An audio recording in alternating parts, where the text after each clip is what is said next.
If there's a senior citizen somewhere who can't pay for their prescription drugs and having to choose between medicine and the rent, that makes my life poorer, even if it's not my grandparent.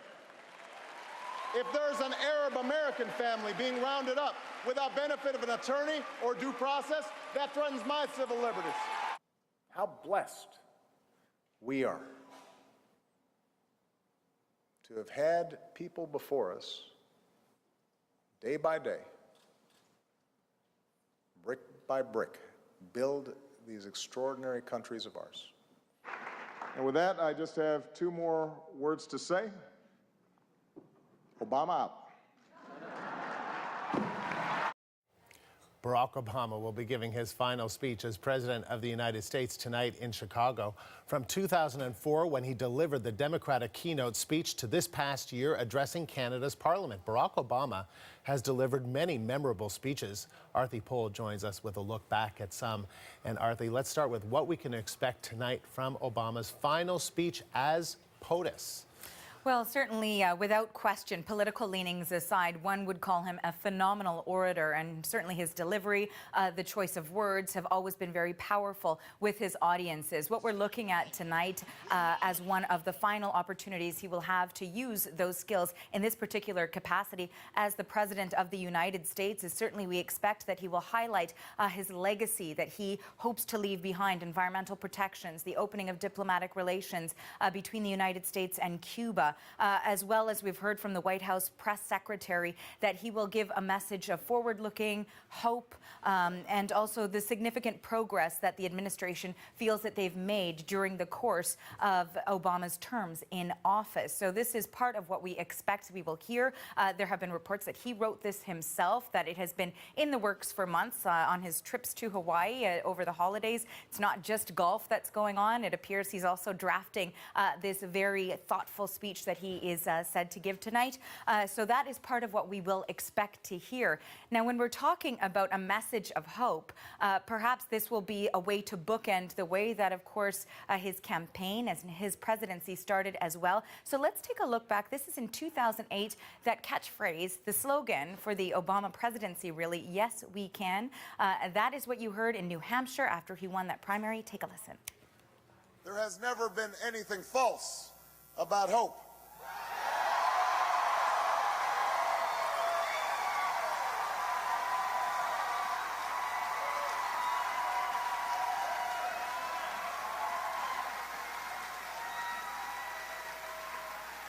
For when we have faced down impossible odds, when we've been told we're not ready, or that we shouldn't try, or that we can't, generations of Americans have responded with a simple creed that sums up the spirit of a people. Yes, we can. Yes, we can. So that's much younger than Senator Barack Obama, but a similar setting from what we will see tonight. He will be in a convention center with thousands of people who will be in the audience. And we know that those tickets were given away for free, but some are now being sold online for as much as $5,000, Andrew. Wow, yeah. And he's always talking about his gray hair and how he had none then, as we saw, and how he has lots now. Now, some of the most powerful words have gotten the country through some difficult times and given him the title of Consoler-in-Chief. Absolutely, Andrew. And perhaps one of the largest points of frustration for the U.S. president, as he said it, has been really the lack of movement on gun controls in the United States during his terms as presidency, particularly when there have been so many mass shootings. And so, as you say, he took on this role of consoler-in-chief so many times during the past 8 years as well. And one of the most poignant moments as well is when he spoke earlier in January of 2016, and he was talking about proposals and legislations and urging Congress to act on putting in place more gun controls. In particular, he had listed off a lot of students who had been shot and killed, and of course also talking about the school-age children in the Newtown elementary school shooting as well, which got him particularly emotional. Take a look to this powerful moment from 2016.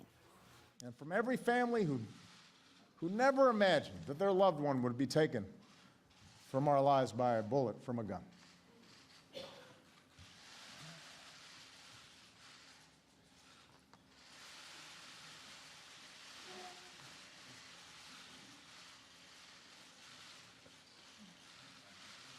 Every time I think about those kids, it gets me mad. And by the way, it happens on the streets of Chicago every day.